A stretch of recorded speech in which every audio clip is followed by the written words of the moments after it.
Good morning. My name is Paul Yellow. I would like to call the TAC to order here on June the 2nd. So we have some new faces today, so I think we should maybe begin with introductions. Why don't we go to my right? Sure. My name is Phil Perella. I'm the Chief Financial Officer for PRTC OmniRide. And I am now, I think Bob was previously in, Bob Schneider was here, and I'm taking over this appointment for him. So thank you for having me. Welcome. Thank you. Linda Lasute with VDOT Planning for Fredericksburg. Josh Crump, City of Fredericksburg. Rodney White, Spotsylvania County Transportation. Chris Clark, King George County. Montgomery, VRE. Melody Fowler, Fredericksburg Regional Transit. Osama Newman, City of Fredericksburg. Matthew Lahane, Stafford County. We'll go to the back row.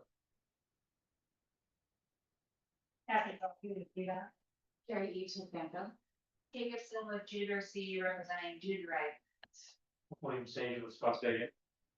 Dave Guzman, Spotsylvania Transportation Committee. Think you can skip. Don't read anything. Alan Lockout is a member of CTAC, but generally here as Tracy. Thank you. Becky Golden of Fampo. John Ryder of Fampo. Welcome, everyone. We can go to the roll call for the determination of the quorum. Paul Fellow, Here. Jamie Jackson, Matthew Lahane. Here. Osama Mean. Here. Kathy Coffey. Here. Adam Derrick. Melody Fowler. Amy Barberini. Here Yes, virtually. Sorry. No, I got you, Amy. Leon Hughes, Daniel Koenig, Linda Lasute, Here, Stephen Miner, Will Montgomery. Here. Chris Clark. Here. Philip Perella. Here. And Rodney White. Here. Right, Chair, we have a quorum. Great. That brings us to the TAC agenda approval. I know we have one change. Not amending the agenda, I'm just amending a document on the agenda.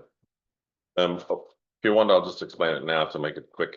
Sure. I've handed out this sheet of paper. All that I'm doing, Amy, who's online, will be very happy to hear. We're amending page 48 of the FY26 UPWP, just for the benefit really of DRPT. I'm just separating out the rollover funds from the new funds.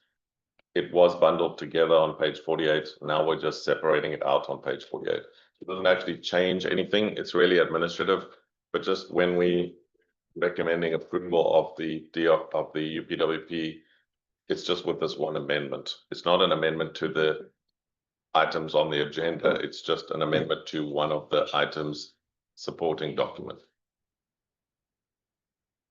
Then I'll say when we get to the consent agenda, I want to pull a 5C and 5E. We can go to public comment. Are there any members of the public who wish to speak? Yes, sir. You can say your name and just your jurisdiction. Yeah. Watkins, George Washington District, Stafford County. Just an inquiry, I'm trying to find out whatever the impact might be on a planned storage unit facility that the solar company has applied for to place on a parcel. It's 44W5E, which is at the southern end of Commerce Parkway. And the concern is whatever impact this may have on the Stafford's transportation comprehensive plan, and also on potential river crossings for potential of a development in that, on that problem, since that is kind of a crucial piece. The river crossing. Just concerned about whatever the impact may be of that development if it goes through. Thank you. Thank you.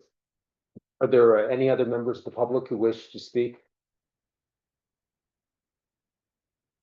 Okay, hearing none, we'll go to the consent agenda, and basically just a reminder, I want to pull kind of 5C and 5E. So basically the vote is basically on. Did we actually approve the agenda? We did not. We did not yet. Did not, okay, sorry. So I think we should approve it with the two items removed. I'll motion for approval of the agenda, removing 5C and you said 5E, I'm moving them to 6. moving them to 6. Well, actually, no, I'm moving Why don't them we fine. move them to to 7? 7. Move them to 7. Okay. Is there a second? All in Well- favor? Aye. Any opposed? Just remember, Uh, don't look at me. I don't have a vote, so I can't motion or second, and I can't vote yes or no. So don't look at me. I'll say that okay, great. I'll say that I cannot initiate a action item, so if you're looking at me, we have to kind of like initiate like with the committee. All right, so we're on the consent agenda, voting on basically items of 5A, 5B, and 5D. Is there any discussion? Is there a motion to approve? I'll motion for approval of the consent agenda. Is there a second? Second. All in favor? Aye. Aye. The motion carries. Okay, so that brings us down to 6. I guess what I'll say, like, I know we have a lot on the agenda, basically, does anyone have any issues with the tip amendments on 6A, 6B, and 6C? If none, I'll motion for approval of the tip amendments. A, 6B, and 6C. Is there a second? I'll second. All in favor? Aye. Any opposed? Goodness for Matthew and Melody. All right, so that brings us down to 7A, basically the Pampa Regional Smart Scale discussion. We're just gonna do the consent agenda items, or are we doing it at the end? That's what I thought, is we could do them like the EPWP one, we could do with 7, and the CMAC one do with 7. Yeah. Okay, so 7A, basically the Pampa Regional Smart Scale synopsis. Ms. Carrie Hughes. Good morning, everybody. So this is gonna look real familiar to most of you. This is a review for most of you, but I was asked to bring it back for the benefit of the folks who were not here last month. Without further ado, this is a synopsis of a discussion we have been having for the last couple months based on a workshop that was given to the FIU about improving our applications and having a better time at next round 7. So I'm gonna read through the first few slides here and focus on the last 2. So the first slide was about improving applications. Does anybody have any questions or thoughts about this first slide? This was a synopsis of what we came up with when we had a staff workshop.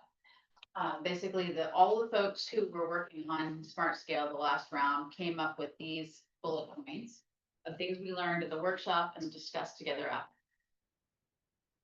I would just like to highlight the final cost estimates item. Yes. If the project is going to cost more than 15 million, you need to get the cost estimate from whoever's doing it early, because central office of VDOT has to vet the cost estimate for any projects over 15 million, and that takes time. And once they've vetted the cost estimate, the cost estimate may change, and then you may wish to change your local match. But if you don't have that done in time, it then gives a problem with your application. The other thing I want to highlight is the cost estimates must be very thorough and the current standards. So you don't want surprise costs, but you did not account for this or that specific little thing, and now your cost estimate has gone up. That's not something anybody wants to hear. So learn as much as you can about doing it properly. Carrie, I'm not sure how much we want to get down to the weeds with things yet, but I guess the big comment I would make is basically with the regional applications last time. A lot of them had to do with like pipeline and star studies. And the issue is basically the information wasn't available until the last few days for both the pre-application and basically the final application. So in terms of making informed decisions as kind of TAC committee, there wasn't really an opportunity to do that. Well, and that's, oh, sorry. So with regards just to getting like the information earlier, I mean, really, we should have the information before the pre-application process even starts. I'm not sure that that's even realistic to do. And it kind of puts us in a position where, okay, we could say, okay, well, if it's not ready, then we'll just delay it down to 8. but the bad thing with that is, I think it's gonna be difficult for us just to come up with projects that are good. The HPP and basically our best chance are basically the pipeline and the STAR studies. So if that information isn't ready, we say, well, we can't use it, then what do we do? If I could just put a quick plug in, is that, so the stars and the pipeline are ongoing now. So we've done a public involvement piece with the pipeline, so the surveys have gone out, and so earlier, that involvement is so critical, because there are some areas that, there are areas that someone could do a project, but maybe there's not a huge. So if we spend time on the studies, and looking at those things too, and evaluating the 4 different intersection types that we could convert something that doesn't have a strong need on, then that's time that's not spent on some other ones where those would maybe be a better application. So I think that, you know, right now on these, we really want stakeholder input.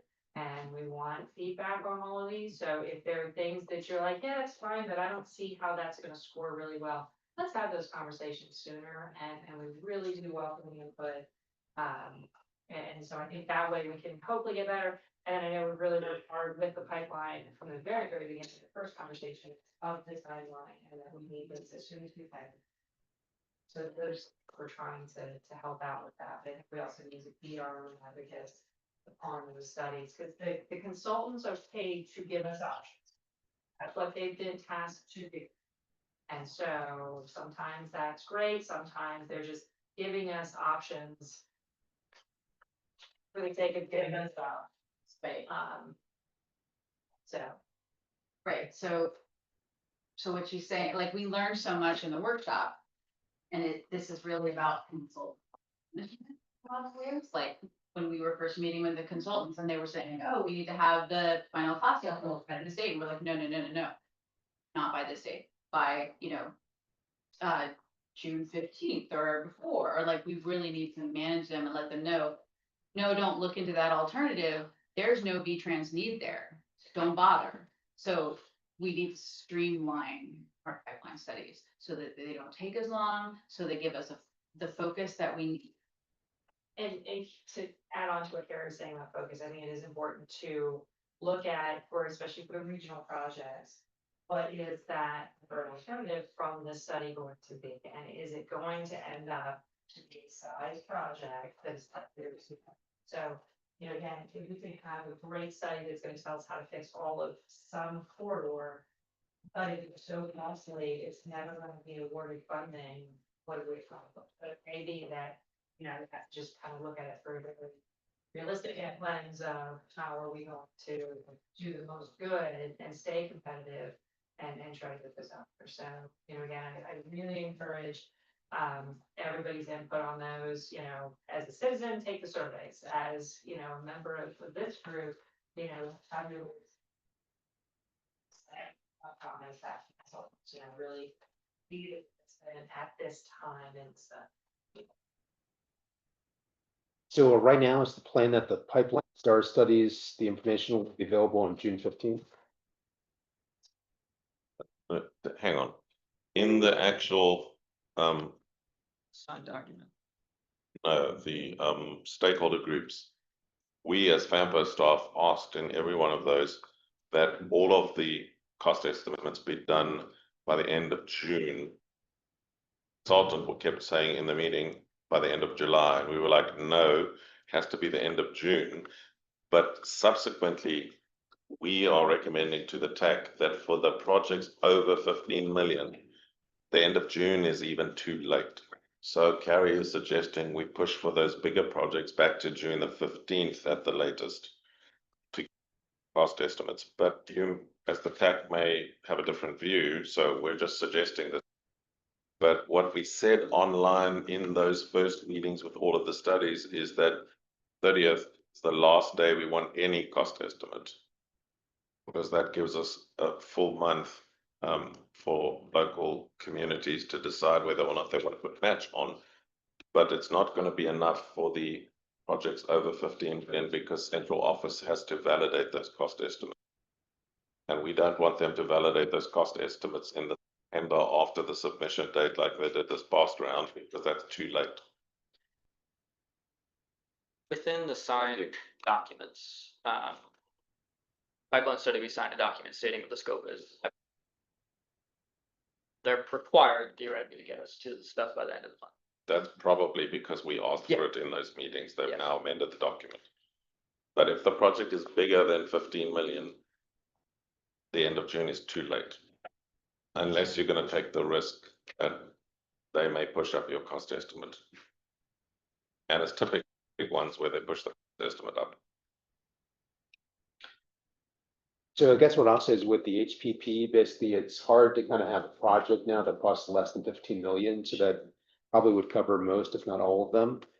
The one comment I have basically is with, I mean, let's just say we go for June 15th. FAMPA still is not going to meet in July, right? So we're just deciding what the projects are. It still would be kind of, the decision would likely be kind of before June 15th. So again, we'd be deciding without knowing the cost estimates. So the project decision can be made without having the final cost estimate validated by central office. To add any match thing that we got in trouble with last time. So we can still decide we're going to upgrade a portion of Route 3 between this intersection and that intersection. And FAMPA can commit to that project with a consultant cost estimate. When that cost estimate is then validated by a central office, the locality in which it occurs may need to change what they want to submit as a local match if the cost estimate changes. But we don't necessarily have to throw the project off if the cost estimate does go up. I mean, there are so many, every step in this process has potential problems and unforeseen problems, and even foreseen potential problems, right? So there's no perfect world. But if you wish to move that June 15th earlier, that's fine. We move it earlier. I don't know whether the consultant can do it, before June 15th, maybe June the 1st. But there's nothing stopping FAMPA calling a special meeting in July to amend the list. But remember, once you've got a pre-application in, I don't think you can change the project. You can only change the elements within the project. Yeah, but you can't say, oh, we're no longer going to do Route 3, we're now going to do Route 17. So you can't actually change the project after pre-application. So I don't think that's going to make a huge difference. No, I agree. I think that previously there were, in earlier rounds of smart scale, I think there were greater flexibilities in some of these things. And I think the expectation is that the project at 3.5 is pretty much what it's going to be the final map. And I think it's you are taking it to a greater level of detail. It's not so much the change of the features of it. So you can remove a portion of sidewalk if it's too expensive, but you can't actually change the corridor and the project that you're going to build. They don't even really want you to change the features. They're just refining. Anyway, you can't change the project after pre-application. The project where it is located is set by the time you finish pre-application. You're not gonna have cost estimates, obviously, so. By then, which comes, pre-application is March? Next year? For round 7? Yeah, so by March, we have to have picked the projects, not by July.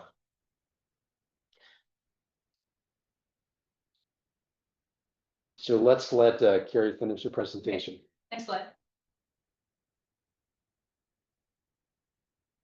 So in our discussion, we talked about our regional staff resources for getting all of this done. Basically, the TAC and the PC have to decide what financial resources to devote. The TAC is going to apply appropriate screening this is something we talked about, applying appropriate screening to smart scale eligible CLRP projects to sort of make sure our CLRP is in line with smart scale for the projects that are the right size.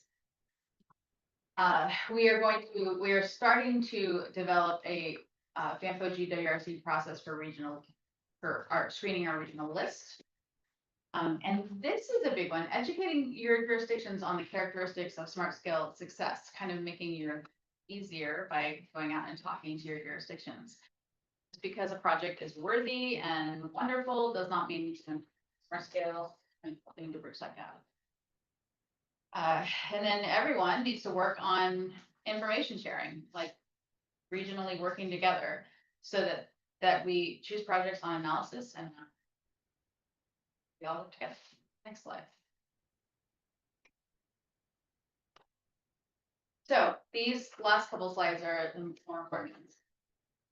At the meeting, we were talking about maybe instituting a TAC subcommittee to discuss our regional strategy for round 7 and implement the items above.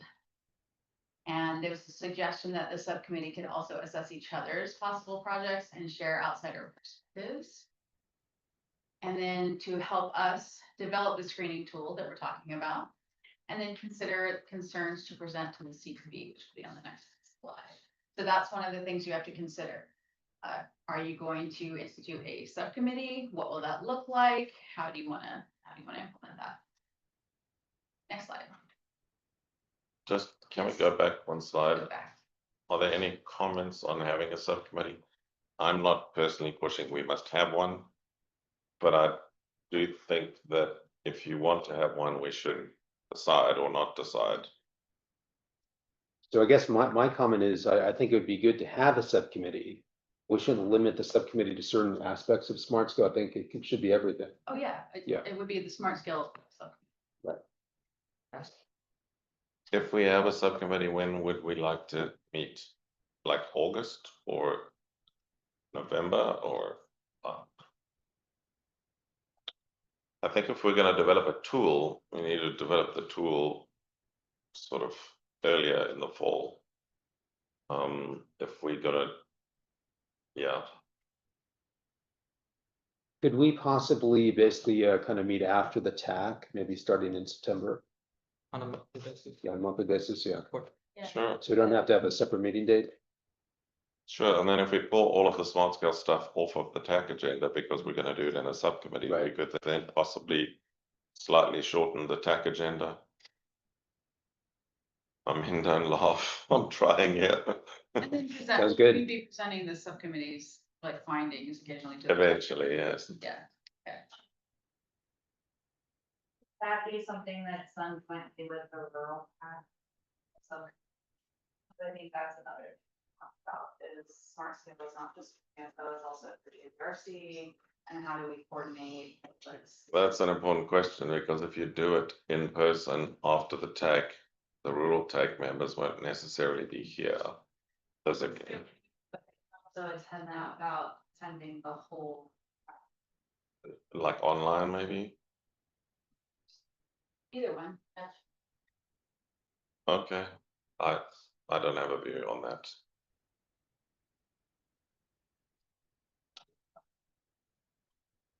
So with regards to the rural TAC, like if meeting dates been set, Harry is busy working on this. Yeah, we haven't finalized everybody's availability for the second week in July. So weird. Find a date in July. so once the rural TAC starts to meet, like how often will it meet? Quarter. July, October. January. And on what day of the month is the rural TAC looking to meet? What day, we don't have. Don't know yet. Day yet, that's the So- second week. So let's ask Carrie to give a report back as well at the next TAC as to like all of the information as well, or you can email the TAC once you have further details. And a couple people that have given it. Okay, Getting that's fine. so we'll send an email to the TAC with Sure. details. Sounds good. Is that it? Next slide. Yeah. Okay, so. To the CPB, these are potential concerns, and the big point here is the CPB is not going to care about concerns that only affect us. The only thing they might consider is system-wide issues. Although even that, their point right now is that they really don't want to change anything about Smart Scale. But at the last meeting, they reiterated that. But I still think that we should bring up a couple of things that we think are broken system-wide that are harming everyone and maybe making the whole thing not work properly.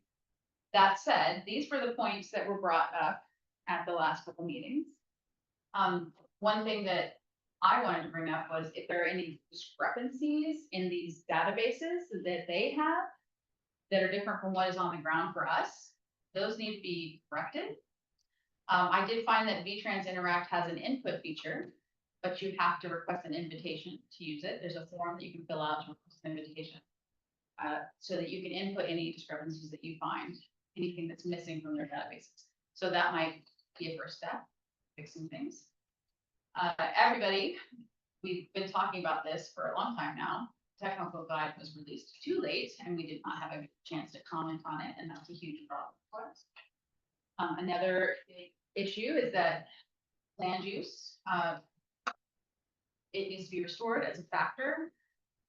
They need to balance the factor weights appropriately. Their concern in the first place was that land use was a one factor driver of projects and that it was unbalanced. Okay, sure, but they completely removed it and made it a multiplier instead of a factor in its own right. So maybe revisit that, bring it back as a factor and balance the weights appropriately. Another one was extending the leverage funding commitment deadline and improve economic development to better capture growth and revitalization and not just narrow BEDP sites. And then how are pipeline studies selected? Locality and NPO PDC input needs to be revisited. And what about their data? We need more info about their data. Like, where do they get it? Is it correct? We don't even know in some cases. So these are the concerns we brought up. Clearly, we can't take all of this to the CT. So we're going to have to consider what to bring to them, what's most important. One or two things, really. And they need to be systemic. Matthew. Just a few comments on this. I generally support all of this, but I certainly agree, can't take all of this. I'd say take one or two and back it up with data. So for instance, data used by OIB, get a list of all the data points you're looking for, reach out to OIB. If they say, no, we can't give it to you, you have to do X, Y, and Z, you can't get it. That's a good reason to say, hey, we need this data made public. Yep. Pipeline studies, look at the pipeline studies selected for the last 2 or 3 rounds and look at how they were selected and what VTrans needs and congestion and safety data are on those roads. And if you look at those and you say, well, Trustlow Road was selected in Stafford County, but its safety needs are number 100 out of the list of 100. Well, why was it selected then, right? Economic development, certainly agree with that one. Maybe work with the localities to pull data on upcoming developments that are not included in currently BEDP because they are ongoing developments, and show why the billions of dollars in investment going on in Stafford County right now should be included in the economic development score. And then land use as a factor, same thing we talked about, just do the scoring and see how it would come out, see if it helps us or hurts us. But yeah. Well, again, like whether it helps us or hurts us is not going to make something matter. I mean, I guess that helps us hurts us, that helps everyone or hurts, so to say, right? And more so maybe say, well, I don't care about category A or category C or category D localities, I care about category B localities. And group us in with them and say, hey, this helps all category B localities, instead of saying it helps everyone. Just a few thoughts on how to do the section. So what I'd like to hear is, are there, say, 2 of these that the TAC fields are the highest priority for us? Because if we're going to take 2 factors to the CTB, we have to pick 2. And which are the 2? Matthew. I can kind of answer that from my perspective, Ian. From my perspective, I think pipeline study is more of a OIB question than a CTB question. I know they select it, but that's kind of, in my mind, outside of the scope of Smart Scale. So I'd say extend leverage funding and improve economic development to capture growth and revitalization, not just BEDP. I think the leverage funding is an easy one, the economic development is much more difficult. So I guess what I would say is that, some of these are kind of more like heavy lifts, like big issues. Others are pretty easy, like the leverage funding extension. I think that's something the state has indicated they're willing to do. But I think the two heavy lifts are the land use factor and the economic development factor. Those are the two that would be like major changes with smart scale. I mean, the top one, like the technical guy, being at least too late and needing that earlier. I think that's something we should definitely make that point. I think that's one that it has probably statewide support for, the leverage funding probably statewide support for. On the very last one with the pipeline studies, I think we should group the STAR studies into that too, and I recognize that they're two different decision processes, but I'll say basically when the state first started to do this, AMPO, GWC, and the localities were more involved with Yes. it. I mean, now it's just kind of like a decision is made, and we're told, okay, these are the studies we're doing, take it or leave it. So it's not a collaborative process. Anybody from the city have any comments? Caroline County or King George County? I'm joking. I apologize, but I'm very slow, so. Thing about the technical guide at this point though is that's a complaint, but it's not gonna cause any changes to happen because it's out now and since they're not gonna change anything about smart scale, it's As like, far as we know. as far as we know, and as far as they've said multiple times, it's a complaint, but it's not gonna cause action. Yeah, It's out now. I agree, it's not gonna cause a lot of action. But Northern Virginia, I would have thought would be keen to introduce land use as a separate factor. But does anybody know if anyone up there is talking about it? I certainly don't. They were talking. Yeah. Did they talk about it at the last CTB meeting? I remember you watched it, but I couldn't. No, last meeting was. So, I mean, they could be an ally in getting that to happen. If they must be trying to do something. If they scored 0 HPV projects, I can't believe that they're just going to sit there and take it one more round. I find that very hard to believe. See, Fairfax County's got some concerns they voted. So I'll just piggyback on that. I'll say with Northern Virginia, I think they would have the land use concern, but I think they would also have the economic development concern. They don't have a lot of BEDP sites, basically in that area, but they have a lot of huge developments that they don't get any credit for. So yeah, I think partnering with them would make sense. And also just at the Vampo group, have there been any discussions about this or?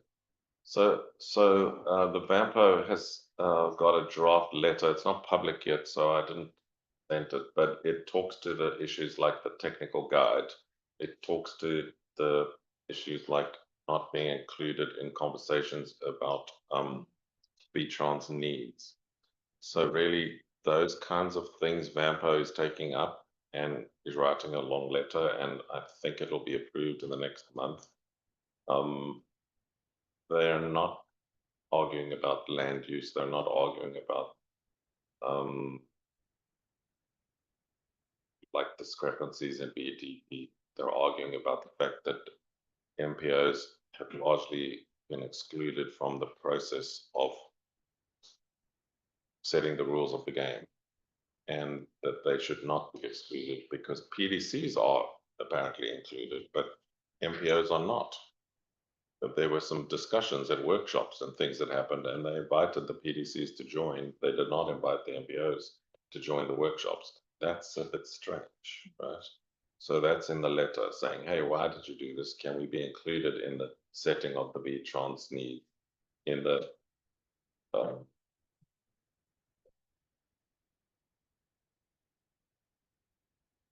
technical guide?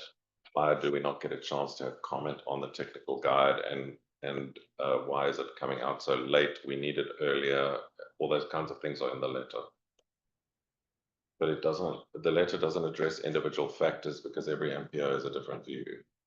So they didn't get into like individual factors that they want changed.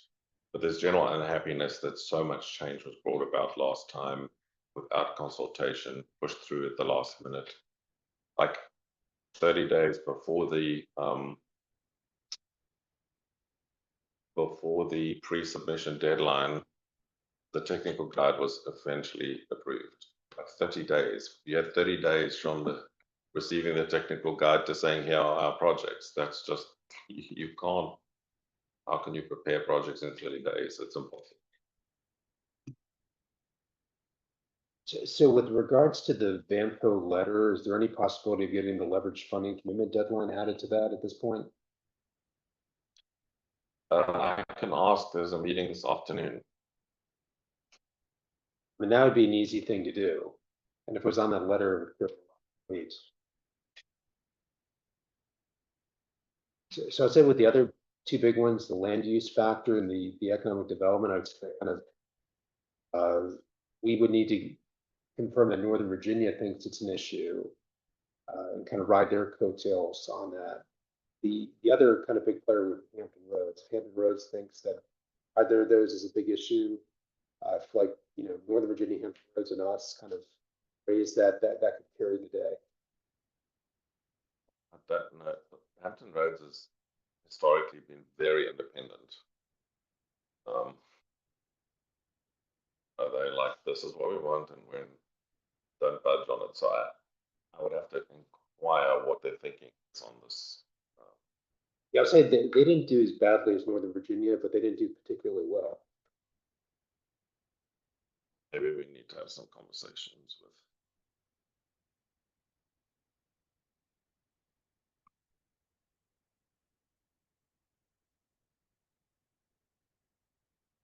Any other comments you want to make, Gary? So my personal observation about the CTV is this, that they are very adamant about not changing. We should work on our concerns, we should send them to the CTV, but we should also work very hard on doing the best we can with it.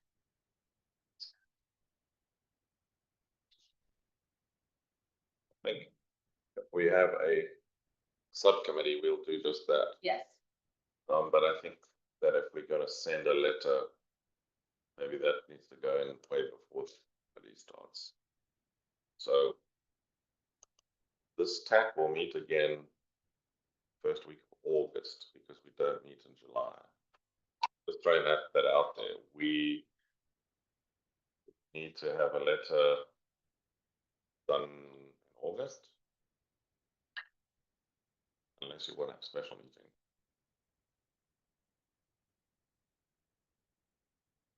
Yeah, I would say if we're going to do a letter, we should do it by August. So then I'm going to ask Carrie work on with colleagues draft letter to bring to you in August for your approval. I will personally reach out to Hampton Roads in North Virginia, just ask what their thinking is to see whether they would support any of those factors we think are important. And if literally nobody is going to support us, then it's going to be a pointless letter. So shall we do that? Bring a draft in August, and then you can approve it or amend it. Could you actually send the draft around just for the TAC to look at before the August TAC, so we can maybe give some initial feedback? Sure. But I'm not going to send it until I've spoken to these other jurisdictions, because they're just not going to do anything. We'll just waste a lot of effort. Right. That voice sounds funny this morning. For some reason. Yeah.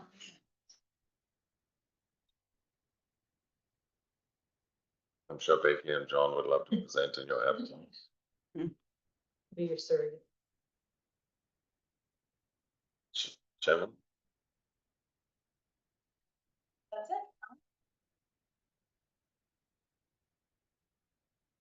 Thank you very much, Carrie. So the next item is the SS4A FY25 demonstration grant projects with Miss Becky Gold. I want to apologize to everyone. The air conditioner for this room does not work. The other two units do, but if you're sweating like I am, there's a reason for it. Next slide, please.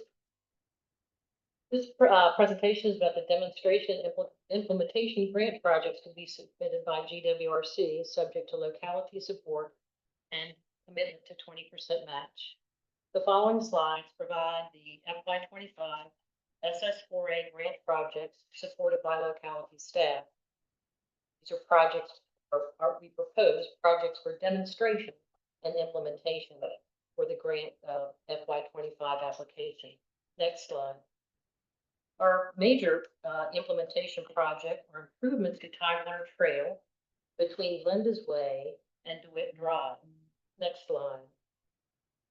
The project will be phased. Phase 1 will be a permanent traffic signal at Tidewater Trail, Glenda's Way, Briarwood Lane, including pedestrian control phase, lighting, side street pedestrian crosswalk. Phase 2, the remainder of the project, through the Benchmark Road traffic signal. The SS4A application will include the costs for all both phases and schedule for the engineering design, right-of-way acquisition, utility relocation and construction. VDOT will manage the project through all phases, and GWRC will provide grant management and reporting. Reporting, if we are awarded a project, is involved 3 years after construction is completed. So our job doesn't end with the completion of the project.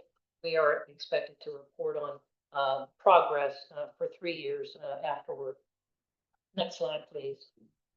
The yellow highlighted items have crash modification factors with proven crash reduction benefits. So on Tidewater Trail, Glenda's Way, Briarwood Lane, to replace the existing side street stop controlled intersection with traffic signal, including pedestrian control phase, lighting and additional side street pedestrian crosswalks, lane reconfiguration from 2 lanes to center turn lane to 4-lane divided, will all provide crash reduction benefits. Basically, everything in the project provides crash reduction benefits, except the right and left turning lanes. The transit shelter, the transit pull-off lane with shelter and benches is included in this project. We're very proud of that. We're going to modify the existing traffic signal at Benchmark Road to add pedestrian controlled phasing and pedestrian crosswalks on all approaches. We'll replace the existing sidewalk in the southbound lanes with a shared use path and new sidewalk to fill in gaps along the entire project length. Next slide. A companion behavioral project with this implementation project is the Massaponax High School 2-year pilot program. Massaponax High School serves the area of the Tidewater Trail Improvement Project, and we have some serious crashes that have occurred with Massaponax High School students, and this will bolster the implementation project award. There is a proven program throughout the state, supported by the Department of Motor Vehicles, the state police, YOVISO, Youth of Virginia, speak out about traffic safety. Lastly, next slide. We have shoulder hardening projects that VDOT will also do as part of their paving schedule. I want to confirm with Matthew, are these the 2 projects selected by your board? You had options. Yeah, as I said last week, our board meeting's tomorrow, but that will be what's recommended. Good. And if you could provide me the limits from and to the 2 projects, that would be great. I believe I did in the original email. I'll check that. Great, that'd be great. Last slide. Our road to success. The projects you've seen today were identified by Spotsylvania and Stafford County staff. VDOT is preparing the cost estimates for the implementation projects and will manage all implementation projects. The Spotsylvania manage the YOVISO project for Massaponax High School. We intend to receive the GWRC resolution authorizing the grant application during their their June 23rd meeting. So we're going to load all the documents into the portal and get that last resolution of support June 23rd, the final deadline being June 26th. And also as an action item, we have the FAMPO letter of support that's in your packet that would be utilized, and I've sent Spotsylvania County and utilize this for their resolutions as well. So that is the action item before you And that concludes my presentation. Becky, do you need anything from the localities on this? Spotsylvania and VDOT are working on cost estimates for the projects. And but I have everything else to do, everything with the grant application, except those final costs, which I've been promised to. And the resos from the two jurisdictions? Will be forthcoming. Okay. And everybody knows by when they have to get in the cost estimates and the resos? Yes, I hear Kathy, you have some work going on at VDOT. Yeah.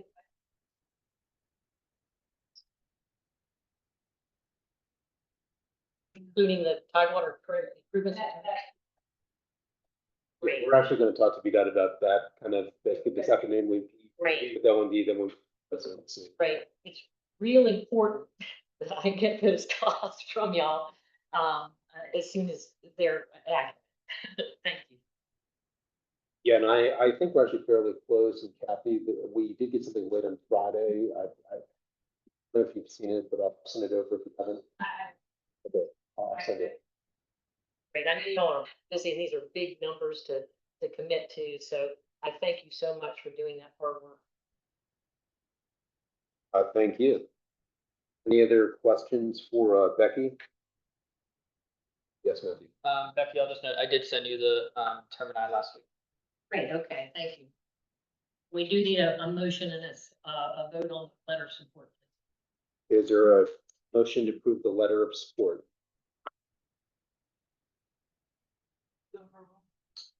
Okay. Yeah, is there a second? All in favor? Aye. Any opposed? Good, motion passes. All right, so that brings us to 7C. Basically, this is endorsing resolution 2535, adopting the fiscal year 2026 PWP. And you want to add 5C also at this point? Yeah, I wanted to add 5C. I had a couple questions. Want to do that one? Chair? Sure. The consent? Yeah, so I guess the question I had, so basically with the STBG, we're adding like 50,000 for FY26. Hang on a sec. Sorry, Chairman, if we do 5C first, there's no 50,000 involved. 5C is for the FY25 UPWP to shift the remainder leftover funds at the end of the year to FY26. That's all it does. There's nothing else involved with that one. Well, it's related though to the STBG. So the STBG basically we're adding 50,000. Then the deprogramming is adding roughly another 50,000. So we're going to have like another 100,000 for FY26. The question is, what would FAMPO use that money for? Staff salaries for the rollover is PL funds, which we use to pay staff salaries and pay the rent, our portion of the rent of this building. So that's what we use. It's been diminishing. When I arrived here, there was a large amount of funds, and because we had a lot of staff changeovers, we accrued funds that were unspent in certain years because we had staff resign. We didn't replace that staff member because we had to advertise and find a staff member. And so there were some gaps. So there was a lot more rollover, and we do this every year. And this year, VDOT insisted that we must amend the UPWP. And so this is 30 days before the UPWP is actually expiring. We're just publicly acknowledging that we are taking that leftover amount and moving it to the next financial year. We do this every single year. I've done it 5 times. This is the 5th time I'm doing it since I've been here. We just didn't publicly amend the UPWP in prior years. This time, VDOT was quite precise. Please, can we actually amend the UPWP? So we're actually going through this process. It's an administrative task we've done every year for 5 years. The amount this year that's rolled over is actually smaller than in previous years. We used to roll over a big amount, but now we haven't had staff vacancies for quite some time. And so the amount left to roll over has diminished each year. And I know like with 5303, like how much did it end up going down? This year, it didn't actually go down, but if you think that inflation has been almost 3% for the last year, the annual increase for our portion of the 5303 went up by something percent. It's literally $3,300 more than last year. And if you think of the cost of things that go up, you know, the rent, the salaries, the consumables at the office and whatever else, 3,300 does not do very much to pay for the rent and the salaries and all the other things. So that's one of the reasons why next year we really need that rollover from this 2025 and put it in FY26. So that's what this one is about. The second one, which is FY26, is the one that you were talking about. We do that in a second, but if we can just finish FY25. Okay. Can we just run through the presentation for the EPWP? Sure. FY26, sure. Yes. Next slide. If we approve it in May or June, this business plan or work plan of FAMPO for the coming year. Typically include items that are in the financial year, but items that we may work on, which gives us flexibility. Each amendment requires 30-day public comment period. For spending on studies or projects, the UPWP is basically permissive, does not give authority to execute contracts. Next slide. This is the first bullet, is the overview of the UPWP, and the next slide will summarize the amendments. Next slide, please. We incorporated VDOT comments. Thank you very much, Linda, for your detailed review. FTA comments were incorporated. It explains the current status of federal legislation and acknowledges amendments to be made once Congress replaces the IIJA, the new Reauthorization Act. It deletes the IIJA federal planning emphasis areas. It deletes the new, this is deletions from our initial draft that was issued for public comment. It deletes the new Post River Crossing research maps and modeling. It deletes Executive Order 12898 that dealt with diversity, equity, and inclusion. Deletes scenario planning as part of the 2055 LRTP process, and updates funding to reflect agency allocations and the FY24 SS4A grant award amendments. That concludes my presentation.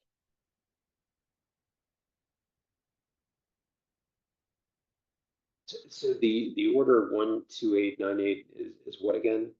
Dealt with the diversity, equity, and inclusion. Okay. The President. The current administration have repealed that executive order with a new executive order, which basically says don't do any more diversity, equity, and inclusion. So the Federal Transit Administration reviewed our UPWP when it was up for public comment, and they sent us an email saying, please delete that reference because it's no longer a valid executive order, it's been repealed. And I'll say for the EPWP, can you just go to the summary of financials, the very last page? The document. Go to the clean version. Yeah, it's easier to work with the clean version. There you go. Very last page. Second last page. One page up. There. That's the one you want to? Yes. Okay, so this has the deprogrammed amount for the EPWP, and that's what this was for, just the. Correct. Okay. Correct. So when we took it out of the FY25 UPWP, we put it in there, that line that says deprogrammed. There you can see the 39 plus 4 plus 4. And the amendment that I've put on the table with this printed page, what I'm doing is, you see there the direct carryover 5303, that amount, just for the benefit of DRPT on page 48, I'm breaking it out of the total for 5303 because DRPT prefers to see the rollover funds separate from the new money. And I've historically always bundled it together, so in fact, to be frankly honest, they've asked me every year to do it, but by the time they asked, we were already ready to approve the UPWP, so they acquiesced and said, okay, fine, for this year, leave it. So finally, this year, I decided I'd let it do it. So there it is, for the benefit of DRPT on page 48. We just like to break out that it's there it is, it's not hidden anywhere. It's just that on page 48, it's bundled together on the administration items. So the easiest fix is to just make that little amendment that I put in front of you this. It will break that out so it's no longer hidden in the total on page 48, broken out the same way it is here. Does anyone have any questions on this? So I have questions, just wanted this shown for transparency. Absolutely. Is there a motion to approve? I'll make a motion to approve Both. endorsing resolution 2540, item 5C, and resolution 2535, item 7C. Is there a second? Okay. Okay, Thank you, Melanie. great job. We're missing Nick from BRE. He was quite good at making motions. I'll ask all in favor, say aye. Any opposed? Thanks. Okay, the motion passes. That brings us to 7D. The Tampa Traffic Demand Model Population Percentage Projections raised by VDOT's Conversation and Mobility Planning Division.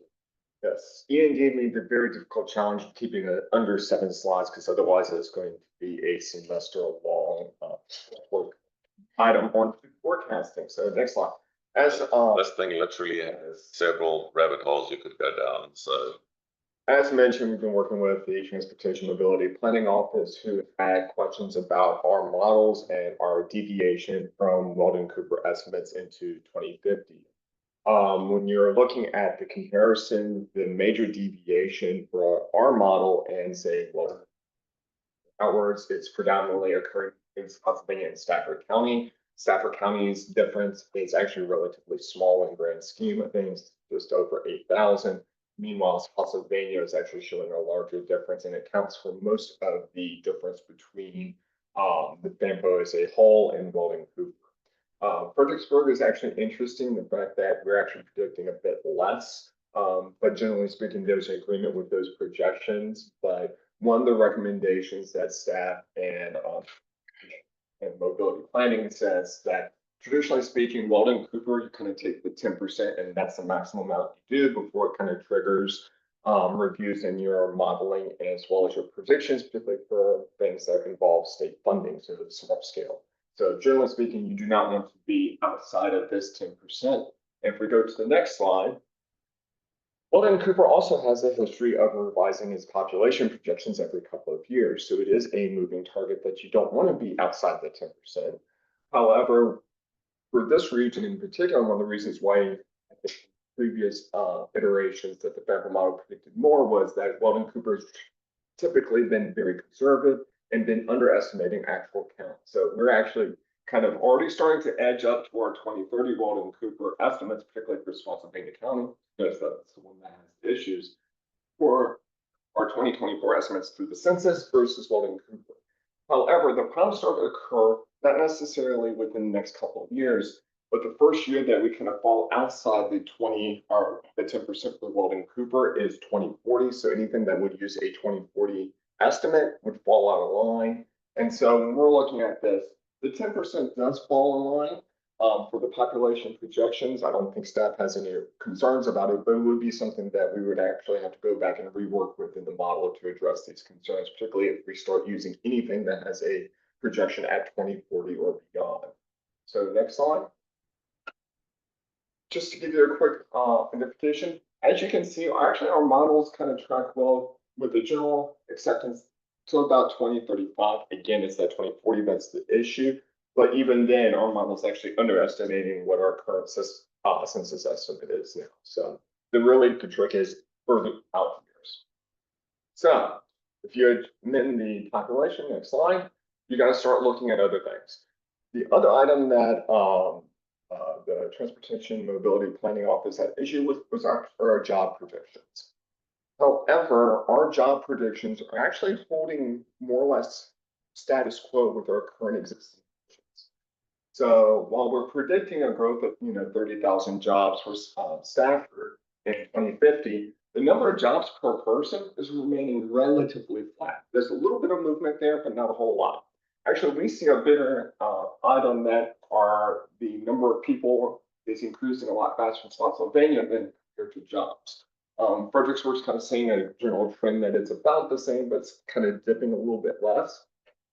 But if we look out across both the other areas that are in our model, they're not recommending amending anything in Prince William, King George, and Caroline, so we're keeping those kind of flat. But we're keeping matching the jobs trends going out, and we're not seeing any big deviations. We're not predicting something weird happening north of the river or south of the river. We're going to use this as a check to say, is the region kind of moving in the same direction together? And so while we are predicting jobs growth and transportation and mobility planning, we say this is some of the highest in the state. It's actually just keeping to our current ratio. So we're not seeing any big item there. And if we go back next and just compare to our household growth, again, we're actually seeing a little bit of a reduction in jobs per household looking out. So you'll see, like, even Stafford with its large growth, it's going from basically just less than a job per household to actually just under was it 4 households per 3 jobs or so? I forget what the math is real quick. But you're seeing that, and of course, and actually some of our non-FAMPO areas that are included in the model, you're actually seeing a little bit of inverse trend. So at this point in time, I think that's staff recommendation isn't to adjust the jobs. If anything, it kind of brings into Spotsylvania's jobs and population question into account. So if we go to the next slide.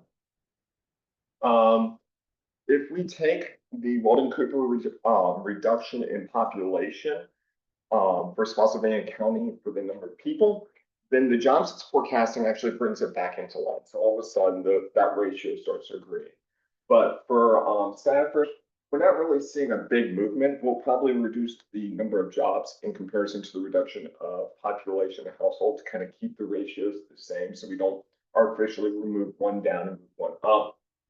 We're kind of looking at this 1 job per 3 people ratio, and it's basically keeping things in line. If we want to even drop down all the way to Walden Cooper, it's actually not changing our job outlook all that much. So we're okay with that. If it is something that we want to go back and relook at Spotsylvania and its employment, just because we're seeing a lot more of a residential trend within the jobs per person, jobs per household, we can. But then again, if we take the population reduction, the ratio kind of comes back into line with current kind of jobs population. And for right now, we're not seeing any real major issues or challenges with Fredericksburg's Walden Cooper predictions or its jobs. We did a lot of revisions in the last model, and so we're pretty confident in that. And there's no issues with, say, the Prince William, Caroline, or King George. If anything, if we use Walden Cooper, about 1,000 plus or minus here, they're pretty much in agreement. So that's basically what we've been working on, and wanting to have tax feedback for us. Is that the last slide? Yes. So just one comment from me, if you don't mind. The reason this becomes a practical problem for us is that they use our travel demand model for scoring our smart scale projects. If we exceed the Weldon Cooper's prediction plus 10%,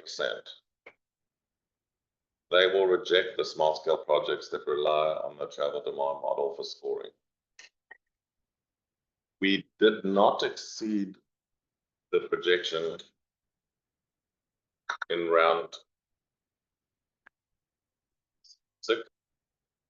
Therefore, they did not reject any of our projects, but they have warned us. You remember the letter from the secretary explaining that our congestion in the future is just reflected of the population that we've got in the model for the future. So he's hinting at this problem. The problem is that we are the only MPO in the state of Virginia that is exceeding the Weldon Cooper plus 10% calculation. They're not saying we shouldn't exceed the Weldon Cooper estimates. They're saying we shouldn't exceed it by more than 10% more. And we are. And so they've said to us that for this round of smart scale, it's fine, but they're concerned about future rounds because they now no longer look at congestion for the current congestion. They look at congestion 7 or 8 years from now, and they use that to score your project. If that place in the model predicts higher population or jobs than the Weldon Cooper model plus 10%, they will reject your project. And they will force us then to amend our model. And because there isn't enough time in the smart scale timeline to amend your model and then come back and resubmit your project, you'll just lose the project. So that's the practical application. Also, our long-term predictions for traffic when we have studies uses this model. So if our long-term prediction of population growth is too high, we're predicting more traffic than is realistic.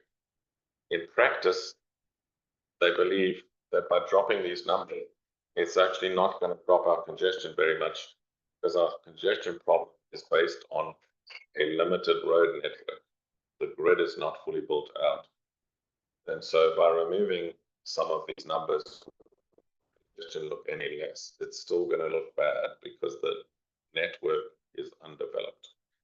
But it may cause us a problem with future smart scale applications. That's why we're bringing it to you. Matthew? I guess one question and then one question for you, one question for John. If we reduce the population through trips, the congestion would go down. Yes, but the drop they're saying will be minimal because the network is so underdeveloped. So it's a weird thing. So it's the households, the number of households is really the key thing here, and population determines households, and there's ratio. It's kind of a multifaceted wiggle of the spider's web. If we drop the number of population of households, you wouldn't have a reduction in trips. However, if you reduce the number of jobs, then you would actually increase the number of external jobs going out to. That actually could potentially increase the number of miles on the network within that. So that's the reason why we're trying to not radically change employment and households, big shifts in either direction, because that would have an effect. But for like Stafford County, 8,000 people, so that would be probably around 3,000 households. Very minimal impact. For Spotsylvania, it would be a bigger impact just because all of a sudden you're looking at about 7,000 to 8,000 households, and depending on where look to correct that in the models, that could actually have a bigger impact for depending on which road networks are impacted as a result. Seems like jobs is the concern, but let's disregard that for a second. What is stopping us from saying, okay, we're just going to stick to Weldon Cooper's estimates for 2050? Because we don't have a methodology right now. We always exceed Weldon Cooper's predictions in practice. Right. But- I understand that. But we are saying, so FAMPO staff is suggesting that we reduce the population and jobs in Stafford by a small amount. Right. No, I Which then understand gets us below the 10%. In Spotsylvania, we suggest reducing just the population, not the jobs, just to bring us below the threshold so that we don't run into trouble in the next Right. 1 or 2 rounds of small scale. I understand all that. I guess my question is, why are we not right on Weldon Cooper?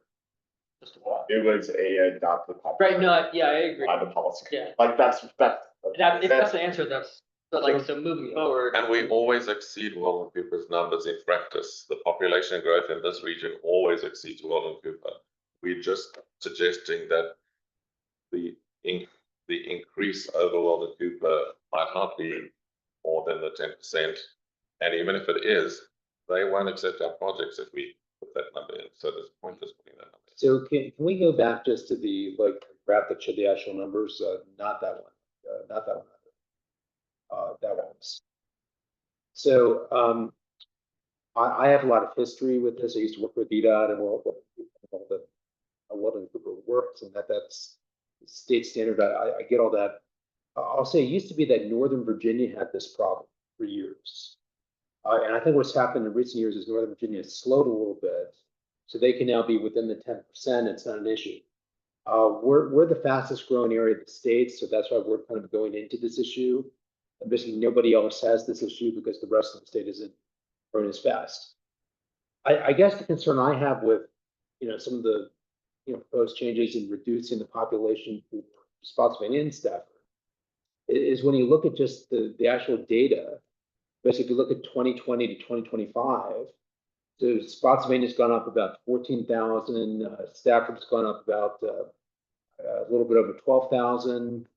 You project those to 2030, and you look at like what the Weldon Cooper is plus the 10%. We are on track for Stafford and Spotsylvania to exceed those for 2030. And I don't see a reason, just based on the data, that we wouldn't, at least meet those or exceed those for kind of 2050. So I guess I'm not really following, like, based on the data, why someone would argue that we're not going to meet those targets. I agree with Paul. This is one of the things that I've been digging in, particularly where I was kind of nervous. Is if you look at Spotsylvania, Weldon Cooper has been slowly revising their estimates down over the last couple of iterations. Like, I've been seeing this trend. However, during that kind of same time looking out, we've been getting, like, agreed, Spotsylvania has doing it. And in our model, we see that Spotsylvania and Stafford still have a strong growth rate, but Spotsylvania slowly starts closing kind of the gap in population. It kind of returns back to the early 2000s, where there's a very small percentage difference between the two counties. Weldon Cooper is taking the item that there's going to be a continual divergence between the two counties out through 2050. That's realistically what they're kind of predicting in the model. The challenge is that Weldon Cooper is kind of taking a lot of different demographic forecasts, either migration routes, growth rates, like a whole lot. It's not just let's basing this on historical things. And so they're feeding kind of trends within the state, which has a very different demographic shift between Southwest Virginia, Central, Northern Virginia, ours. And so we kind of see this weird thing where sometimes the rural counties are predicted to grow slower, but they couldn't even say rural, but like the Hanover's, like medium sized, they're kind of predicting a more rural growth pattern, which kind of reflects something towards Central and Southwest Virginia. But within like Caroline and Spotsylvania and Hanover, like areas kind of in between metropolitan areas, which kind of looking at as like they should be getting higher growth rates. At least that's what more recent trends have been suggesting. Your logic is fine. However, Spotsylvania's growth over the last 3 decades has not been linear.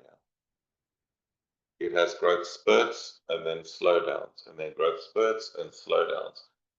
Stafford's has been more linear, but Spots's has not. There's some years when it slows, and so you can't, if you take that linear graph and you put it out in the future, you're going to overestimate Spotsylvania because you don't allow for the dips that happen every sort of 5 to 10 years. There's a dip in the population growth.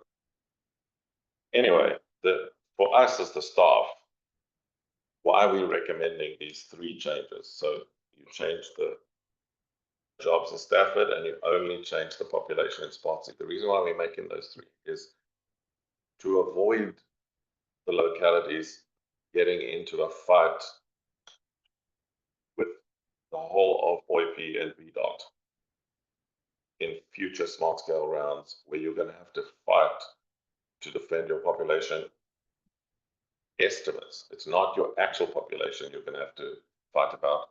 It's the population estimates for 10 years out.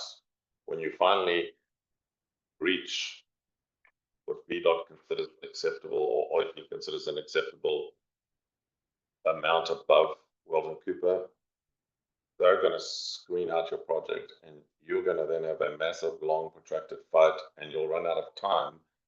The fight will take longer than the time available to submit your smart scale project, and then your project will be screened out because you run out of time. There'll be nothing you can do about it. What this will do is not affect 2030. because the 2030 figures are still approximately within the ballpark. It's the 2050 and the 2040 figures that are going to be affected, because that's where the divergence gets too big. It doesn't actually affect us in 2030. So your first, period will be okay. The 2050 predictions that have that big. So we are not. John is suggesting that we amend, and I'm suggesting that we amend the 2050 amounts, and then it will bring 2040 into alignment, and 2030 is already fine. So it's the 2050 year where the divergence is really felt. But I don't agree that we should revert back to Weldon Cooper's estimate because they are too low. I'm just saying let's not reach the 10% above Weldon Cooper level, because then we just start to get into trouble with smart scale. So I guess what I would say is we need to have a conversation with Weldon Cooper and just TPD, talk about this. This is a pretty drastic change. Basically, if we were to do that, and basically if you look at 2025 compared to 2030, we are on basically track to exceed the numbers in the model for like Stafford and Spotsylvania. So to say that somehow that's suddenly just going to change, we're not going to meet those numbers, we're going to be much lower, is a drastic change. And it seems to me that the onus is on the state to make that argument. And I don't think this is very convincing. They have made a decision. They're saying they made the decision for the entire state. If we don't comply, that's going to be on us. So it's for us to prove that they're wrong. It's not for them to prove that they're right. They've already made the decision. So we can have the meeting. I'm not saying we shouldn't have the meeting. If we want to, staff will set up a meeting in July or August with the people you mentioned. No problem with organizing the meeting. But I'm just saying that they have already made the decision that they will use Weldon Cooper plus 10%. And if we don't comply, they will reject the projects, and then we have to deal with the fallout. So Very difficult to prove a projection. Right? it's very, very hard to prove projection is wrong because it's a projection. You know about the models, so I'm not going to argue the models case with you.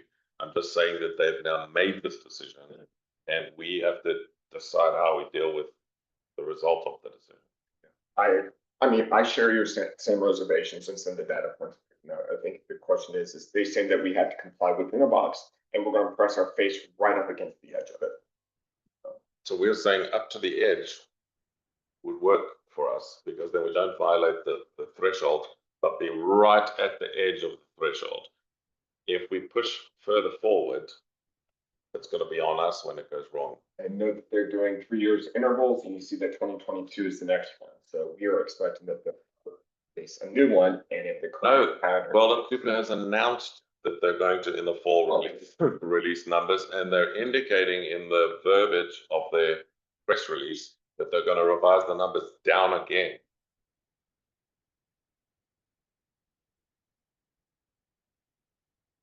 For the overall state, Virginia's population is actually slowing, but we're not the overall state. Right.